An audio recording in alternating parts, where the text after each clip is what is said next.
ভাবুন তো যদি 2026-এর এই ফুটবল বিশ্বকাপ কোনো মাঠের খেলা না হয়ে কোনো মুভি হতো, যার স্ক্রিপ্ট লিখেছেন কোনো সাইকোলজিক্যাল থ্রিলার মাস্টারপিসের লেখক। তাহলে হিরো কে হতো, ভিলেন কে থাকতো রিডেম্পশন আর্কে, আর কে হতো সেই ক্যারেক্টার যাকে সবাই আন্ডার এস্টিমেট করে কিন্তু শেষে পুরো স্ক্রিপ্ট বদলে দেয়। কারণ অনেস্টলি ওয়ার্ল্ড কাপ কখনো শুধু ফুটবল না, এটা ইমোশন, ড্রামা, বিট্রেয়াল, রিভেঞ্জ আর পিওর সিনেমা, যেখানে প্রথমবারের মতো 32-এর পরিবর্তে 48টি দেশ কোনো ট্রফির জন্য লড়ছে না, বরং এই মহারণে লড়ছে এক পরম আধিপত্যের জন্য।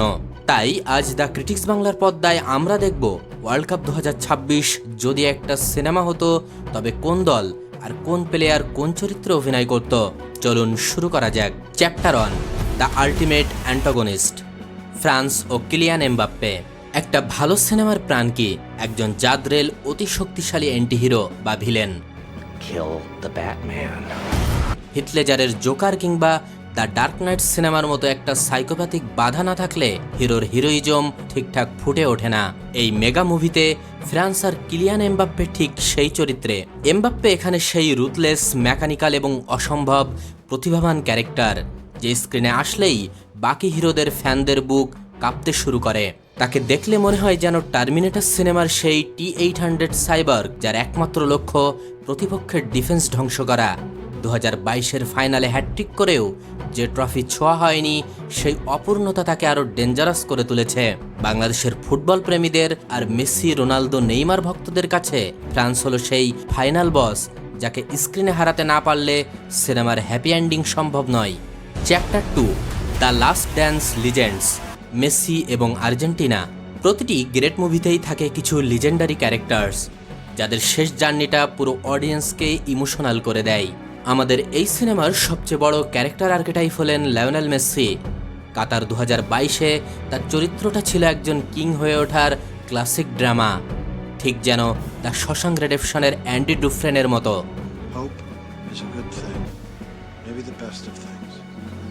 সব বাধা পেরিয়ে শেষমেশ মুক্তির চাবিকাঠি ছিনিয়ে নেওয়া। ফুটবলে তার সব দেনা পাওনার হিসাব মিলিয়ে গল্প তো ওখানেই শেষ হতে পারত, কিন্তু 2026-এ এসে পরিচালকরা এই চরিত্রে যোগ করেছেন এক নতুন টুইস্ট, শেষ উপাখ্যান। সারা বিশ্বসহ বাংলাদেশের অলিতে গলিতে আকাশি সাদা পতাকার যে জোয়ার, তাদের কাছে মেসি এখন মার্লন ব্র্যান্ডো দ্য গডফাদার সিনেমার সেই ডন কিটো কর্লিওনি, একজন অবসরে যাওয়া কিংবদন্তি লিডার, যে তার সাম্রাজ্য আর লিগাসি রক্ষা করতে শেষবারের মতো আবারও ময়দানে নেমেছে। এই গল্পে আলভারেজ, ডিপল, এমি মার্টিনেজ বা এনচো ফার্নান্দেজরা হলো সেই বিশ্বস্ত সাইডকিক, যারা তাদের লিডারকে আরও একটা রূপকথার শেষ উপহার দিতে জান প্রাণ দিয়ে লড়ে যাবে। আর দেশের কোটি ভক্ত অপেক্ষায় 22-এর মতো রাজার এক রাজকীয় বিদায়ের। চ্যাপ্টার 3, দ্য আনডাইং উইল, পর্তুগাল এবং ক্রিশ্চিয়ানো রোনালদো।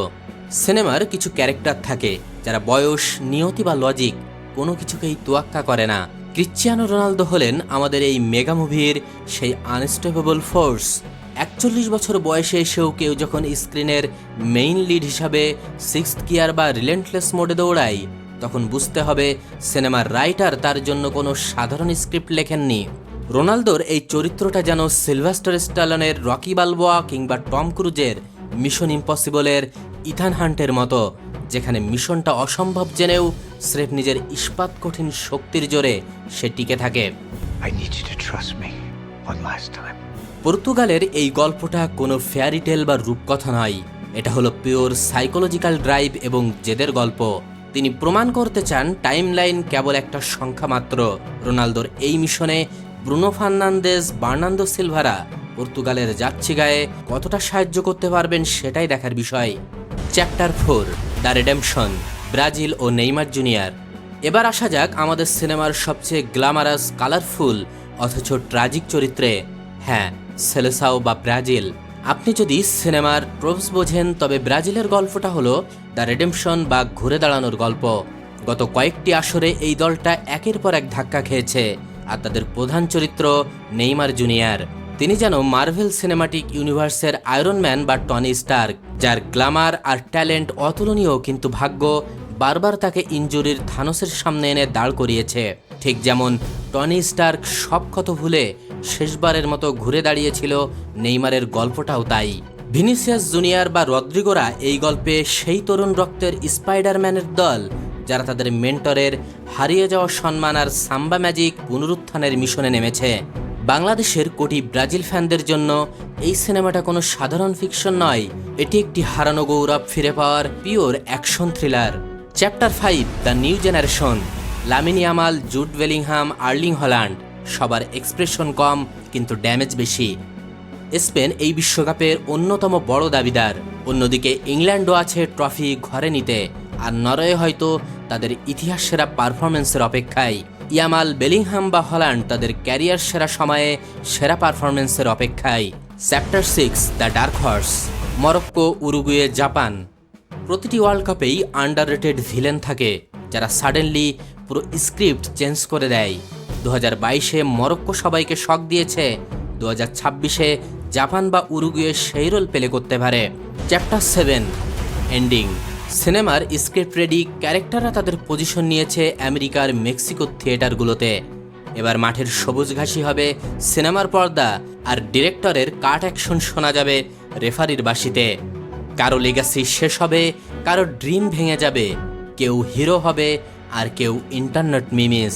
ঠিক টাইটানিকের এন্ডিংয়ের মতো সবাই সারভাইভ করে না। দ্য ক্রিটিক্স বাংলা দর্শকদের কাছে আমার প্রশ্ন, এই সিনেমার মেকিং হিসাবে 2026 বিশ্বকাপে কোন দলের স্ক্রিপ্টটা সবচেয়ে সেরা হতে যাচ্ছে? গডফাদার মেসি কি পাবেন তার নিখুঁত এন্ডিং, নাকি রোনালদো শেষটাতে এসে রাঙাতে পারবেন? ট্র্যাজিক হিরো নেইমার লিখতে পারবেন কি এক রূপকথার কামব্যাক, নাকি এমবাপ্পের সব থিওরি উড়িয়ে দিয়ে ট্রফিটা নিজের করে নেবেন? কমেন্ট করে আপনার সিনেম্যাটিক প্রেডিকশন জানান। ভিডিওটি ভালো লাগলে লাইক এবং চ্যানেলটি সাবস্ক্রাইব করতে ভুলবেন না। This is the critics Bangla. See you in the next video.